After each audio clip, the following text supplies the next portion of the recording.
नमस्कार दर्शकमा यदि आगामी फागुन 21 गते हुने निर्वाचनमा बालेन्द्र शाह झापाको 5बाट निर्वाचनमा यदि उठ्छन् भने अथवा उम्मेदवारी दिन्छन् भने उनको जमानत जफत हुने सम्भावना प्रबल देखिन्छ। किनकि झापा भनेको नेकपा एमालेको गढ पनि मानिन्छ र जहाँबाट केपी शर्मा ओलीको आफै पनि उम्मेदवार रहेको र गृह जिल्ला भएको कारणले गर्दाखेरि यसमा रासपाले बालेन्द्र शाहको राजनीतिलाई समाप्त पार्ने र उनले आगामी दिनमा राजनीतिबाट बाइकट गर्ने रणनीति बनाएको जस्तो देख्न सकिन्छ। किनभने कि उनले जसरी पनि चुनाव जित्छु अथवा जित्न सक्छन् काठमाडौँको जस्तो आकलन गरेर यदि उनले त्यो चुनावमा हुमिएका हुन् भने राजनीतिमा सम्भवतः बालेन्द्र शाहको यो अन्तिम हुनेछ। किनकि उनी यो चुनावमा जित्ने सम्भावना एकदमै न्यून रहनेछ।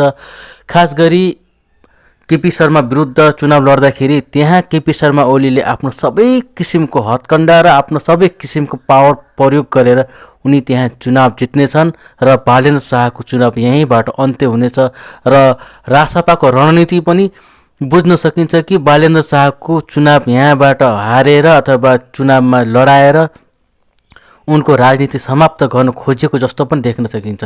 यदि तपाईले यस विषयमा केही भन्नु मन छ भने हाम्रो कमेन्ट बक्समा मजाले लेख्न सक्नुहुन्छ। यदि यो हो या होइन तपाईको विचारमा के छ लेख्नुस् हाम्रो कमेन्ट बक्समा।